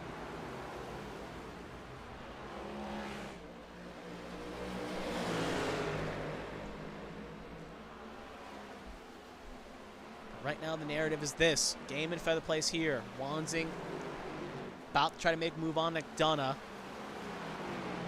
But as he passes him, it's about 3 seconds is the gap to the 2 cars ahead. He's got theoretically 4 tires to the driver's 2, but does 25 laps enough time to reel down the top 2? More importantly, can Gaiman hang on to this lead, or will Featherplace jump him? Their lap times have stabilized a little bit since Featherplace has caught Gaiman. But all 3 running pretty much similar times. 30-10 for Gaiman, 30-13 for Featherplace, 30-16 for Wanzing. As they come across the line this time by 30-25 Gaiman, 30-21 Featherplace, 30-16 for Wanzing. Wanzing was the fastest, but those times are not going to be enough.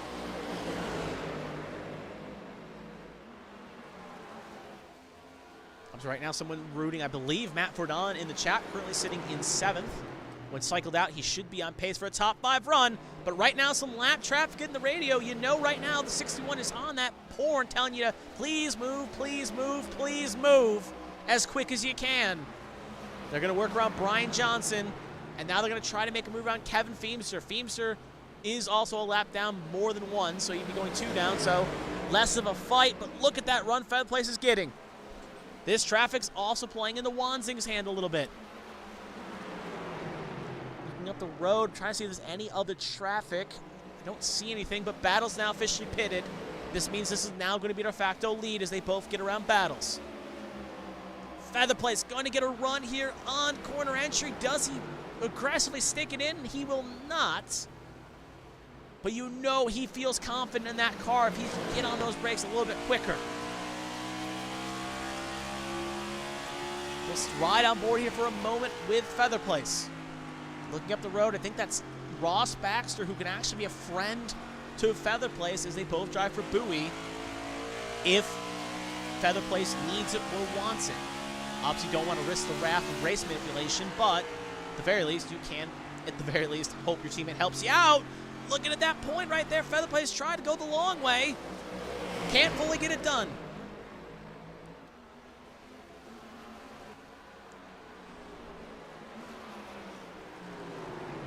Gaiman putting the car where he needs to put it, and this battling has allowed Feemster to drive away a little bit. I think Feemster is on fresher tires, so that is why he's able to get away from here, as he's got some fresh, slightly fresh tires. That is why he's pulling away here. There's Brian Johnson. He pitted. He is coming out of the pit lane. Should not affect this battle. Well, I say that, but Brian Johnson actually took 2 tires, so he will have some slightly fresher tires, so he could come in here and try to unlap himself.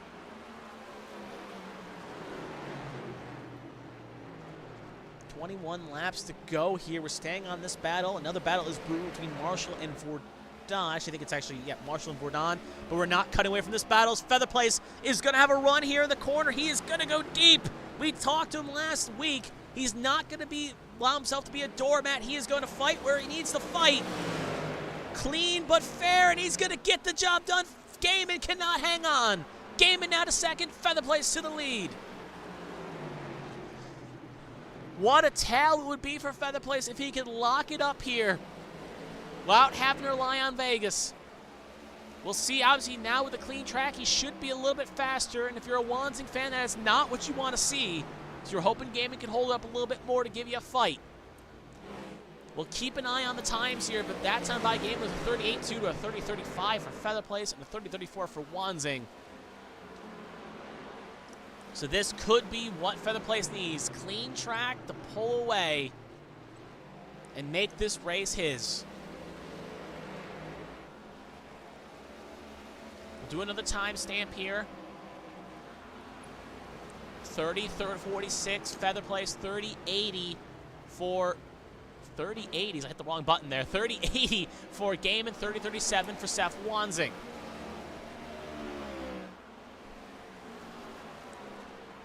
So Wansing is running slightly faster, but is going to be enough time. We'll check on this in just a second, but we're going to go back to that battle I was talking about, as Bourdon has actually worked his way around Edward Marshall. Marshall did the super undercut, trying to get the time. He got up second, but now those tires are really starting to feel that pressure, as he is now sitting in 5th and is going to try to hang on to some old tires. Well, I head back to Wansing just for a second. I saw something flash up my interval screen, but it looks like I misread it, so he is still holding the same gap. So with 17 laps to go, we'll do a quick up to speed here, show where everyone is in the top 10 and the playoff drivers. So Brandon Featherplace leads the way as he's looking to lock it up here. Gaiman, who didn't even know he'd be fighting for the playoffs last week, is now in the playoffs trying to get a good run here, heading into Vegas next week, or even try to win to avoid Vegas. Wansing, 4 tires, closing in the gap at small intervals, but will there be enough time for him to catch? We'll have to see over these next 16 laps. Bourdon in 4th. Distance away, probably will need a caution, but at the moment, if he does get a caution, can't count him out on the restart. Marshall in 5th, trying to hang on to old tires. Matthew Kent in 6th. Dale Markowski in 7th. Mike LaJoy in 8th. Dixon in 9th. And Tommy Withers in 10th. The other playoff drivers being Josh Battles, who sits in 12th. And Chris Fleming, who's having a pretty poor run here after getting pinned a lap down by running on a pit lane. He's going to have a big throw he's going to have heading into Las Vegas next week. But with it being the Sin City, anything can happen, and your number could come up. More traffic. Feather Place hasn't hit here. Brian Johnson trying to unlap himself. He's got still Feemster and Baxter ahead. Gaiman kind of rolling him in a little bit here. That time by, he was a little bit faster. Gap is only 0.8. Feather Place is going to put a spot back on Johnson, but Johnson, I know, still has slight tire advantage, so he may be willing to answer back here.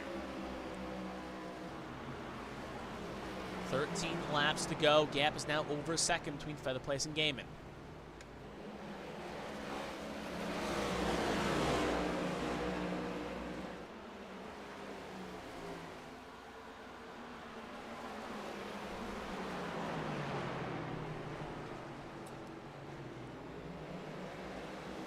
Obviously, everyone is good on fuel by calculations. No one should be in save strategy here.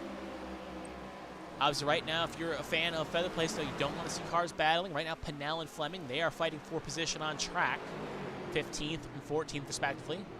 Again, every point does matter. and you want to make sure you give yourself as much points as you can so Fleming will get around here. Battles are brewing. Withers right now getting chased down by Battles here. Battles looking to try to get inside the top 10. And Markowski, I think, is getting caught by LaJoy here.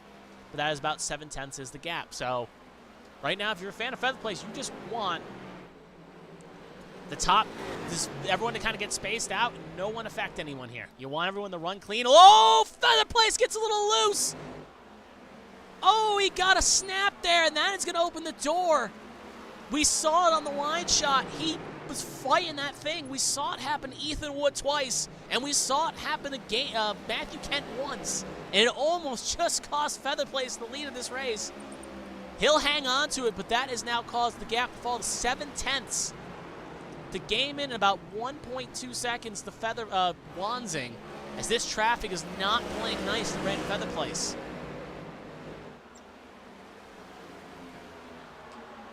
Again, to show you that gap Gaiman has to make up here. Just to give you an interval, it is tantalizingly close, but it also feels like a marathon away. However, Gaiman, when is not having the pure speed advantage over Feather Place here, that time by Feather Place after recorrecting went fast by 2/10, fastest in the top 3. 7.6 to a 39.9 game and a 38.3 for Wanzing.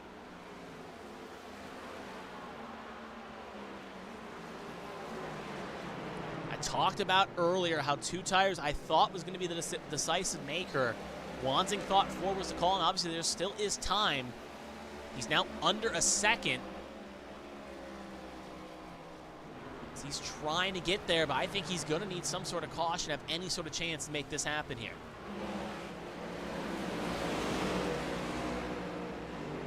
So we're staying on this battle to the end. LaJoy is reeling in Markowski, but we don't want to miss anything happening here while cutting around.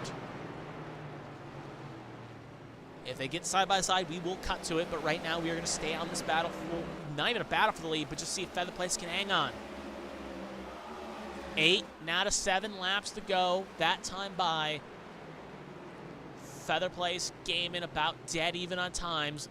Wanzing was slightly quicker, 37.4. Dila going to get out of the way here. Not going to play a factor. Again, Feather Place just looking ahead, seeing more traffic stack up. Withers and Baxter up the road there. What you do not want to see this late. 7, now 6 laps to go. Gaiman has fallen back. Wanzing looking to try to catch here. Like I said, every point does matter. Even if Wanzing can't get the checkered flag, 1 extra point could be crucial heading into next week.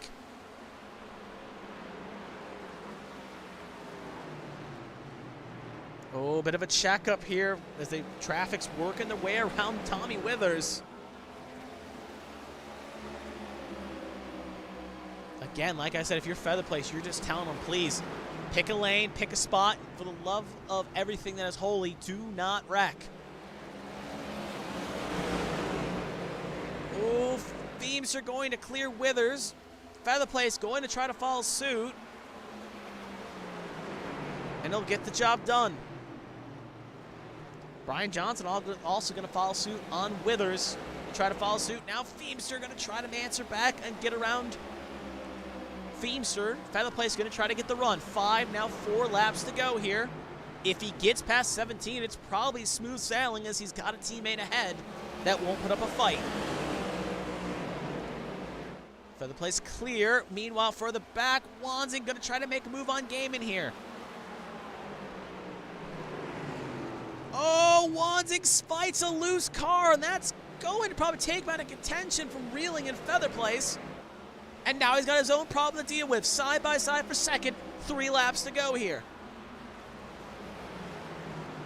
Oh, Wanzing clears. Gaiman gives him a little shunt. Gaiman going to get around here again. They will still be side by side. What Feather Place loves to see is this. Fight, but don't wreck each other, please. Wanzing gets clear at the moment. Gaiman going to try to answer back, but can't get the corner panel in. 2 to go. Feather Place hoping to see the white flag. Wanzing plants it well. Gaiman maybe going to give a slight fender there, but can't get the drive off. Little snap there of understeer. Gaiman going to try to answer back here. Go low side. As they battle it out here, and we'll keep an eye on this. Gaiman going to snap low, but we're going to head to the front just for a second to show you. Feather Play's taking the white flag. 1 lap to go. And meanwhile, Gaiman could not pin it low. I know we cut away a little bit early there, but we want to make sure we show the leader crossing the line. Wanzing hanging on for the moment. We'll see if he's got anything left here, or will Gaiman get around him? Obviously, do not want to take away from Feather Play's day in the sun. We'll stay here. We'll go wide shot just to make sure nothing happens. But as Feather Place comes off a 4, he will punch his ticket to Michigan for the 3rd year in a row. The Final 4 will have the 34. Feather Place, your winner here in New England. Ticket locked, ticket punched. 3rd time hopefully will be the charm for the 34 as he is heading to Michigan to fight for a championship. Wanzing comes home in 2nd. Gaiman rounds out the 3rd spot on the podium. For Don, Marshall will round out the top 5. So top 5 will all be playoff drivers, and the rest will file in here as well. We'll do a full deep dive of that in just a second. But Feather Place kept his nerve, played his cool right, and played 2 tires to perfection. And his reward, punching a ticket to the Final 4. Your winner here is we'll see how much of a celebration he has here. 2nd win of the year, only other win coming at Atlanta earlier in the season. But if you're going to pick a time to win, join the 2 Winners Club. This is the time, as he is going to burn it down here.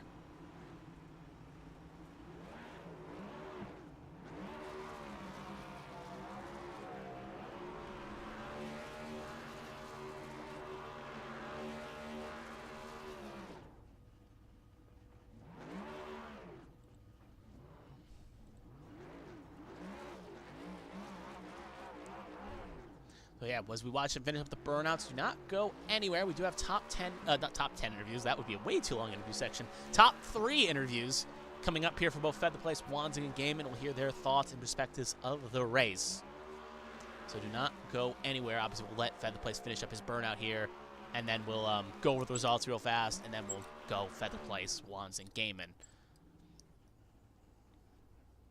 So yep. Feather Place will park it up here, and we'll take a quick look at the final results here before we go over the go to the interview section here. So Feather Place takes the win, 1.7 seconds over Wanzing. Wanzing will be wondering, more laps, probably would have caught him on 4, but sadly 2nd place is high as he will go. Still a great result for Wanzing heading for next week. Gaiman comes home in 3rd. From being a driver again on the out, now in. We'll see if he can use that momentum heading into Vegas. For Don, Marshall round the top 5. Kent, Markowski, LaJoy, Dixon battles your top 10 with Withers, Dila, McDonough, Fleming. Your top 14. Moving to the 2nd page of the results here. Pennell, Baxter, Feemster, Johnson being the last of the cars running, with Chris Burton going 17 down, pulling behind the wall, and Ethan Wood also joining the list of the retirements. So as we wait here for everyone to file in, we'll give it just one more second here. I do want to see if we can get Feather Place in here first. We'll give him just one more, maybe another 5 or 10 seconds here, and then he will join. So we'll give him just a quick second to get into the cool down room here, and we'll bring him in on first. Make sure all the audio levels are good. Check 1, 2-ing everything real fast. Yep, I think we are all good. So we'll start with our race winner, Brandon Feather Place, and we'll hear his thoughts now. Brandon, this is Kevin the ABM booth. You got a copy? I do. How's it going? It's doing good. Obviously, you're probably elated with your win here tonight. Going to lock yourself into the Final 4, but we'll have to start at the beginning here. So obviously, looking at the beginning of the race, you qualified on pole position. Your car looks strong, and you had one of the fastest cars here tonight. So what's your secret of getting around New Hampshire so strongly? I don't really know. I mean, this track is it's actually very technical. It's very difficult to drive. So I wasn't sure. I mean, yeah, I qualified because I qualified on pole because I tried something crazy and it worked. And really, as you've seen in the first stage, I mean, I really didn't have the overall pace. I mean, I think Seth did, but The whole goal was just to keep the car clean, accumulate a lot of points, um, and obviously go on to the round of four. So you know, as the race went on, I guess we just started discovering more and more pace. And we saw that in the lap times. I was keeping on your 2 times. You were running pretty much dead even with the top three, so you definitely were finding that time. Looking on the stage two, obviously, we see Gaiman take a 2-tire call. You take four, everyone else takes four. And then we see Gaiman and a few others pull off, and we even saw a few cars run out. So I guess we got to ask, how close were you to running out there to end stage two? Because we saw Wanzing really back it down a little bit. Same thing with Marshall, but you weren't really backing down all that much. So were you close to running out in stage two and having to take emergency service? Yeah, whenever I came down pit road, I think I had like 0.28 left.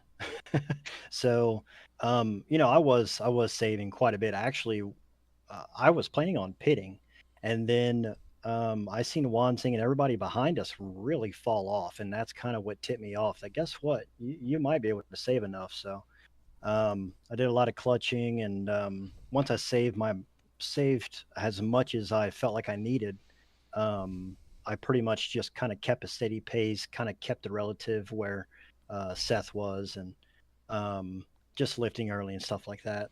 And it definitely gave you the stage two glory and the max 10 points to go with it. Looking on at the final stage, we saw you pretty much battling it out. Wanzing got around you on the restart, and we were talking up in. I was talking myself up in the booth, I guess I could say. We were looking at the situation. We were going to say it's probably going to be 2 tires is the call here, and we saw Wanzing come in first, and then we saw you go an extra couple laps. So were you sticking to your strategy of 2 tires and coming in when you want, or were you maybe thinking maybe I should be reactive Tory or even coming earlier than Wanzing when he was coming in? So what was your strategy in coming in at that time you did? Were you worried that Wanzing was going to jump you? Or were you just, I don't care what he does, I'll run him down anyway? Honestly, yeah, he came down earlier than I thought. I knew we'd have to make a pit stop, but my magic number was 25 to go. Mm-hmm. And as soon as I hit that number, I knew I was going to take two. The 2 tires was the call from the get go. Um, and so when he pit, I think it was like 35 to go. I told my teammates, well, I guess I'm coming in earlier because, we would be hemorrhaging too much time if I stayed out till 25 to go, and everyone else pits. So I just decided to go ahead and come on in a couple laps after him, and just hope that I was able to cover him off. And definitely it worked out. You came out just behind Gaiman. You reeled him back in, made the move. And I guess that leads to my next question. Bit of a two-parter. A, your battle with Gaiman, we saw you fighting hard there, and Gaiman was putting his car where he needed to do and eventually got around. And then secondly, with 12 to go, we saw you trying to think get a move around Feemster and working with lap traffic, and the car almost kicked on you. So take us through your battle on Gaiman and take us through that lap traffic for those last 20, 15 laps. It just seemed like you were stuck in the thick of it, just hoping for some reprieve. Right. Gaiman was pretty fast tonight. So um, my main concern was once I knew Seth was, 2 seconds back, I wasn't really too worried about that. I knew I would have had to make a really bad mistake for him to catch me. So um, when I was battling Gaiman, I could see him getting tight in the center, and I wanted to get around him, but for some reason, I guess the car aero or the tires or something about this track just was making it so difficult to pass tonight. Um, so I would get a run, and then I just couldn't clear him. And then, as I think we went into one there, and it kind of chopped my nose a little bit. And that was pretty close. So I'm like, I need to make this happen, because the longer he holds me up, the closer Seth is going to get. Well, I finally made that pass, and then all that lap traffic was there, and I really wanted them to get out of my way. But, you know, I guess they're all racing for position, so I don't really blame them. But man, I just wish they'd have cut me a little bit of slack. Um, with Feemster there, that was, I'm doing everything I can to get around him so that I'm not, so that his teammate Gaiman doesn't catch me. But I'm also trying not to wreck the race cars. It got really close right there. I got really loose at it too. So at that point, I realized, you know what? I'm just going to sit here because if I wreck out of the lead, that's going to hurt worse than, finishing second. Mm-hmm. And definitely you took that strategy. It worked out. Eventually you were able to get around the traffic, hang on, and take the W. And obviously a couple more laps, maybe Wanzing would have put up a fight, but just ran out of time on those tires. So looking onward ahead, congratulations. Make it to the Final Four. You don't have to worry about Vegas next week. So I guess the question is, what's the mindset heading into Vegas now that you don't really have to worry about it? Obviously you're still going to fight and want to get the win, but are you mentally now just preparing for Michigan? Or are you still going to put a little bit of time into Vegas just to make sure, you have a little bit of a fun time there as well? Oh yeah, no. This, as I said back at the Roval, that finish to the Roval really kind of clicked something in my brain. I'm kind of aggravated still about that. So, I came out here. I wanted to make a statement, and I plan on trying to make a statement at Vegas, especially since I have nothing to lose. So, um, we're just going to go get them at Vegas, and then we're going to go get them at Michigan. Yep. Obviously, that's a good mindset to have, is obviously you want to go out there and finally get that title, and we'll see how it changes out. So we got to the point. If anyone want to thank family, friends, sponsors, what have you, floor is yours. Take it away. Oh yeah, thanks. First and foremost, thanks to Bowie Sports, Brian Dixon and Ross Baxter. They're awesome teammates. Great hanging out with them during the race and um, talking over race strategies. Um, Thanks to you all, ABN, for the broadcast. Can't wait to go back and watch this one. Thanks to my fellow admins. Thanks to everyone who watches, my friends, family. Even if you're not rooting for me, just thanks for watching the broadcast, and we'll see y'all in Vegas. Yep, we'll see you that as well. So great talking to you, Brandon. Enjoy the rest of the week, and hopefully you become rejuvenated and re-strong at Vegas. So take care. Have a good rest of your week.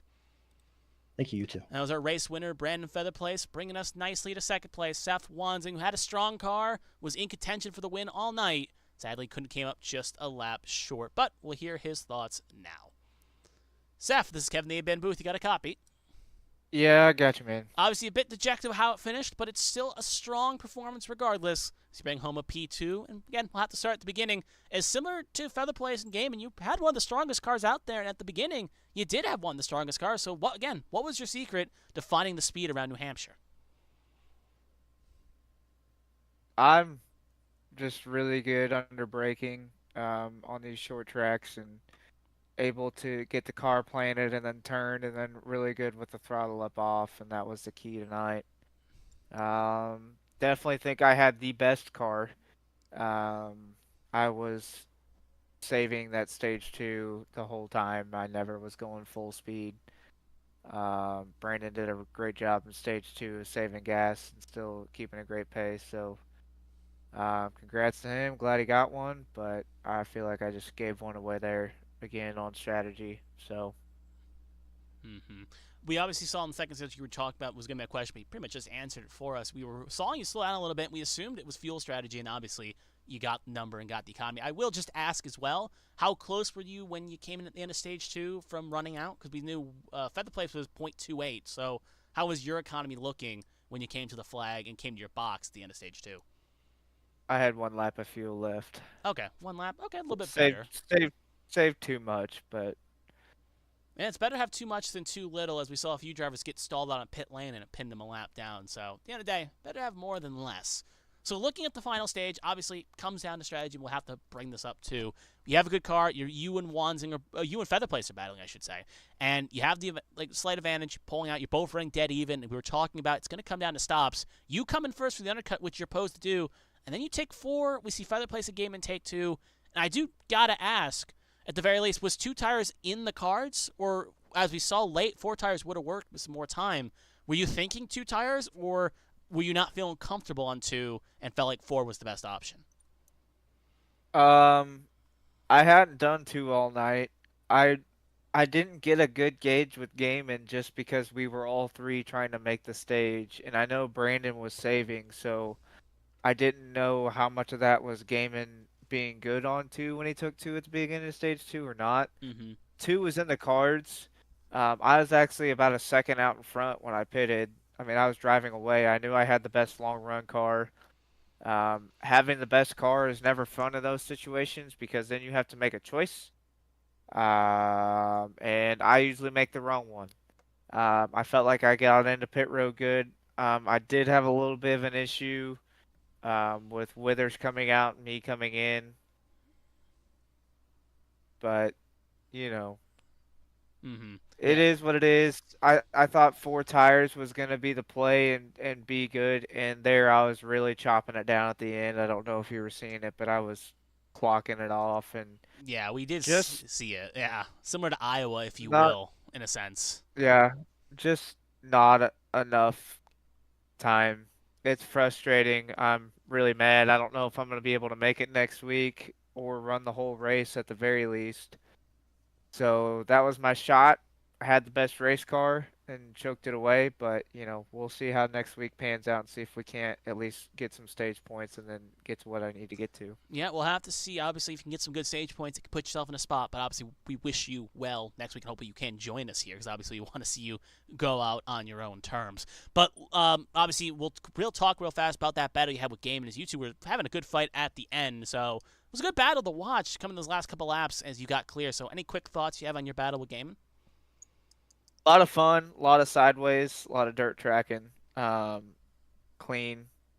I was just sideways trying to get clear of them. I thought if I could have gotten clear of them the first time I drove it in too deep, that if I wouldn't have gotten loose, I might have had a shot to get the Feather Places bumper, but I wasn't going to do it 2 weeks in a row. So, um, you know, but it was a lot of fun. So hopefully he had fun too. Yeah, I will hear from his thoughts in a bit, but I would assume he probably had just as much fun as well. So obviously, we'll talk about Vegas real fast. If you are able to make it, thoughts on the track as a whole? You think it's a track that, again, we talked last week about being kind of a track you liked, so you think it's a track we could see you find victory at as well? Yeah, if I can run the whole race, absolutely. I love Vegas. I've led a lot of laps there, but gotta at least try to be there for the first stage and get some stage points so I don't get outpointed there. So hopefully we can figure something out. If not, gave it one hell of a shot tonight. Yep, can't be mad at the performance you had. So you've gotten to the point of the show. So you want to thank family, friends, sponsors, have you? Floor is yours. Take it away. Want to thank you and everybody at ABN, Midwest Barbecue, Anheuser-Busch County Beverage, Kevin Feemster for the dope Chiefs paint scheme tonight. He did that to lift my spirits up, and I really appreciate that. Hooray Grills, my friends and family at home watching. That was a lot of fun. So hopefully we can get back next week. Yep, we'll have to see. So we do wish you well. Hopefully we see you on the track next week, and hope you have a good week as well. So great talking to us, Seth. Enjoy the rest of the week, and take care. Thank you. That was our second place finisher, Seth Wanzing, and that will bring us nicely to our third place finisher, Josh Gaiman. We'll hear his thoughts now. Josh, this is Kevin the ABN booth. You got a copy? I got you. Obviously, you had an interesting week, to say the least. You were out at the end of last week, then find out you're back in by today, and now you're fighting for a championship. So I guess real fast, take us through the mindset of having basically Logano arc where you were out and then back in the span of a week. Yeah, that was definitely unexpected. I had no idea what had happened last week, just simply because I had crashed myself out and went to go do other stuff. Came back and a couple days later and checked everything out and noticed that I was going to be in the chase or the playoffs, whatever you want to call it. So made the night a little bit better going in. Just didn't really have much there for either Brandon or Seth. Mm-hmm. Obviously, you still had a strong car regardless. We saw in the second stage, and that brings us nicely to that second stage. As we see you take 2 tires, and then obviously we knew fuel concerns. So were you thinking about possibly just saving it at all, or were you just like, I'm going to run hard and just try to hope everyone else pits? So mindset for stage 2 was saving in the cars, or you were just going to go flat? I was kind of lifting a little bit early, not too much, but I think I was about like half a lap short. So I eventually made the call to go in and just get the 1 or 2 stage points that I could salvage because I knew I wasn't going to be the only one to go down there into the pit lane. Mm-hmm. But yeah, I figured I'd see if I could make it at a really good pace and just see how far I could go. Just couldn't make up that extra like half a lap or so that I really needed to get back around. Mm-hmm. Well, obviously, you still got at least a point. That's very good. You're one, again, out of the 8 playoff drivers, you're one of only 5 that got points in both stages, so at the very least, that is something that's at least good. Looking into the final stage, obviously you restart somewhere towards the front, 3 and 4. You're keeping honest with Wanzing and Feather Place, and then the pit stop window opens, and we assumed you were going to take 2. But coming in, you come out just ahead of Feather Place, and take us to that battle with Feather Places. You're putting the car right, but it just seemed like that car wasn't firing off the same way that Feather Places was. Yeah, that was pretty much my whole problem. Is the car just felt extremely tight. Whether I was running, third and fourth, or just running fourth all the way around the track, it would not turn in the center for me at all. And then later in the run, I started to get just super snap loose off the corner, so I couldn't put any throttle into it at all. No matter what I tried to do, the car just kind of fell on its face there in the last like 10, 15 laps, and just kind of held together what I could. Mm-hmm. And definitely it came out strong, and obviously you had that battle with Gaiman. You had the battle with Wanzing. So as well, thoughts with the battle with Wanzing, as Wanzing had quite fun with it. What was your perspective of that battle as well? Yeah, I mean, I was just, trying everything I could just to hold him off. I knew I wasn't going to be able to if he got, to one side or the other of me. And then he kind of like shipped it down on the bottom there, and I tried to give him just a tiny nudge, and it just wasn't really enough to slow him down. Just with how tight my car was, it was pretty much done by that point. So I just had to just kind of struggle to do what I could. Mm-hmm. So now looking onward, Vegas next week. You went from out. Now obviously math would have to be seen, but I assume you're in the Final Four at least for the moment. So thoughts going into Vegas, and obviously you want to win. That's the main goal. But are you going to play it a bit conservative, make sure you get the points you need? What's the mindset going into Vegas? Obviously the win's the end goal, but are you going to be more cautious to get the stage points, or just go all out and just try to get everything maxed out? I mean, I like Vegas, fun track to race at. So I guess we'll just have to see how the set is for practice, see how the car's feeling, and that'll kind of decide what I'm going to do. Definitely, that track's had its ups and downs. It's had good races, and it's had, usually the worst race of the season.